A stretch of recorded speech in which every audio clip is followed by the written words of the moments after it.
எண்ணி துணிக கருமம் துணிந்த பின் எண்ணுவம் என்பது இழுக்கு. இது ஆதியோன் வள்ளுவன் நமக்கு படைத்தளித்த ஒரு வேதம். ஒரு செயலை செய்வதற்கு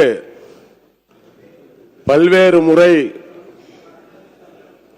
சிந்தித்து அதன் பிறகு அந்த செயலை செயலாற்ற முயலும் போது வருகின்ற எதிர்ப்புகள், தடைகள் அனைத்தையும் எதிர்கொண்டு வெற்றி பெறுவதுதான் சிறந்தது என்பதை அடிப்படையாக கொண்டது இக்குறளின் பொருள்.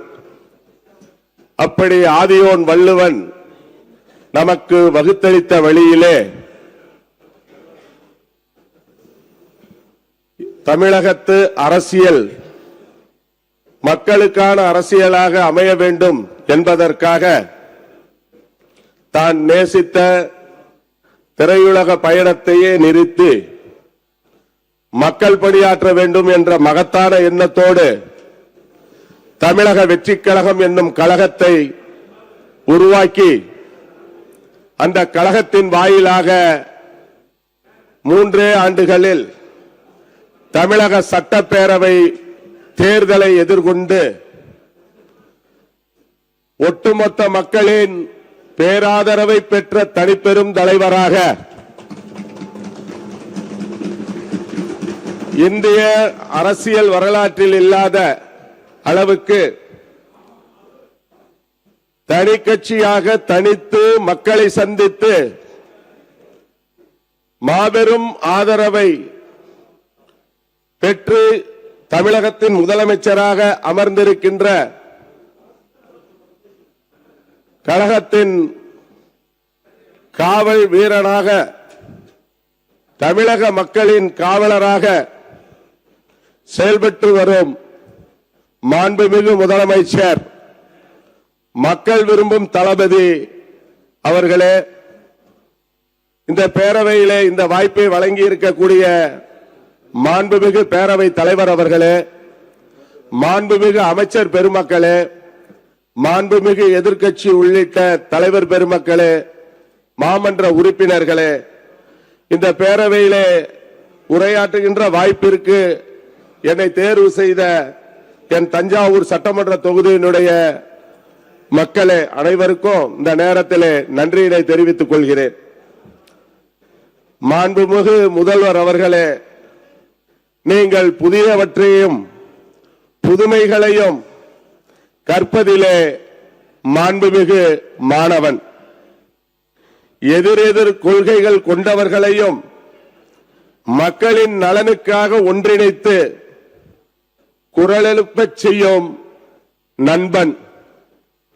பெண்களின் காவலனாய், என்றும் தமிழ் மக்களுக்காக முதல் குரல் கொடுக்கும் தமிழனாய், அடுத்த தலைமுறையை சார்ந்த உலகமெங்கும் வாழும் ஜென்சி இளைஞர்களின் நாயகனாய், திரையுலகில் மட்டுமல்லாமல் அரசியலிலும் மக்கள் பணி செய்வதிலும் இந்திய தேசத்திற்கு அல்ல, உலகமெங்கும் வாழும் அனைவருக்கும், குறிப்பாக ஜென்சி தலைமையினருக்கும் எடுத்துக்காட்டாக விளங்குகிறீர்கள்.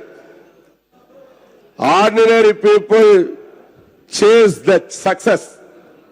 The greatest of all time chase the mastery. சாதாரணமான மனிதர்கள் ஒரு வெற்றிக்காக ஓடுகிறார்கள். ஆனால் தலை சிறந்த தலைவர்கள் தான் தங்களுடைய வெற்றியை, தங்களுடைய முந்தைய சாதனைகளை வென்றெடுப்பதற்காக நாளும் உழைத்துக் கொண்டிருக்கிறார்கள். அப்படி திரையுலகத்திலும் அரசியல் உலகத்திலும் மக்கள் பிரச்சனைகளிலும் மக்கள் சேவைகளிலும் இன்று நேற்றல்ல, 1/4 நூற்றாண்டு காலம் தாங்கள் படைத்திருக்கிற சாதனைகளும், அந்த சாதனைகளை முறியடிப்பதிலே தாங்களே போட்டியாளராக இருப்பதும் தான் இன்றைக்கு தமிழகத்திற்கு பெரும் பெருமை. ஒரு தலைவரே வரலாற்றை உருவாக்குகிறார்கள். அப்படி வரலாற்றை உருவாக்குகின்ற தலைவர்களில் நீங்கள் இன்றைக்கு முதன்மையானவர்களாக இன்றைக்கு விளங்கிக் கொண்டிருக்கிறீர்கள்.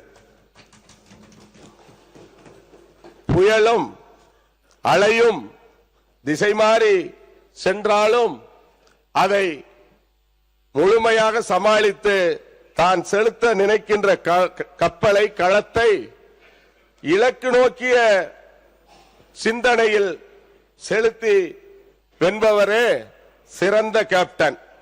அப்படிப்பட்ட ஒரு ஆட்சி கட்டிலை ஆட்சி கப்பலை சிறப்பாக வழிநடத்துகின்ற கேப்டன் நீங்கள்.